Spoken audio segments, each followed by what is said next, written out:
World কাপে যাচ্ছে, এটাই বড় আমার জীবনের জন্য। আমি চাই বিশ্বকাপ খেলতে আমেরিকায় গেলেন আনামুল হক বিজয়। হিরোর বেশে সাংবাদিকদের এয়ারপোর্টে যা বললেন আনামুল হক। হ্যাঁ প্রিয় দর্শক, এই নিয়ে বিস্তারিত জানতে হলে ভিডিওটি না টেনে শেষ পর্যন্ত দেখতে থাকুন। আর আপনি যদি আমাদের চ্যানেলে নতুন হয়ে থাকেন তাহলে এক্ষুনি সাবস্ক্রাইব করে রাখুন। আর ইতিমধ্যে সাবস্ক্রাইব করে থাকলে আপনাকে অসংখ্য ধন্যবাদ। বাংলাদেশের বিশ্বকাপ মিশন শুরু হয়ে গেছে 2 দিন আগেই। প্রথম প্রস্তুতি ম্যাচ খারাপ আবহাওয়ার কারণে বাতিল হয়ে যায়, তবে দ্বিতীয় প্রস্তুতি ম্যাচ ভারতের সাথে হওয়ায় এটিকে সিরিয়াস ভাবেই নিয়েছে টাইগাররা। তাই তো প্রস্তুতিতেও সিরিয়াস বাংলাদেশ দল। তবে এবার একটা খারাপ খবর এলো বাংলাদেশ দলে। পায়ের ইনজুরিতে পড়েছেন লিটন দাস। এর ফলে তাকে দেশে ফেরাতে বাধ্য হচ্ছে বিসিবি। এর পরিবর্তে দলের সাথে যোগ দিচ্ছে আনামুল হক বিজয়। দেশের ঘরোয়া লিগে নিয়মিত রান করা একজন হলেন আনামুল হক বিজয়।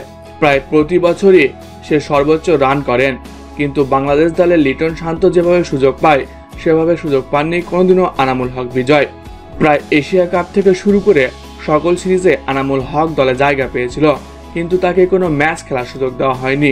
তিনি শুধু পানি টেনেছেন আর সাইড বেঞ্চে বসে খেলা উপভোগ করেছেন। এর ফলে কোনো ম্যাচ না খেলেই দল থেকে বাদ পড়েন তিনি। এবার লিটনের ইনজুরিতে বিশ্বকাপ দলের ডাক পেয়ে বেজায় খুশি বিজয়। তিনি বলেন, সবাই আমার জন্য দোয়া করবেন, আমি যেন ম্যাচ খেলার সুযোগ পাই, আমরা যেন ভালো কিছু করতে পারি। আমি মিরপুরে একাই যথেষ্ট প্রস্তুতি নিয়েছি।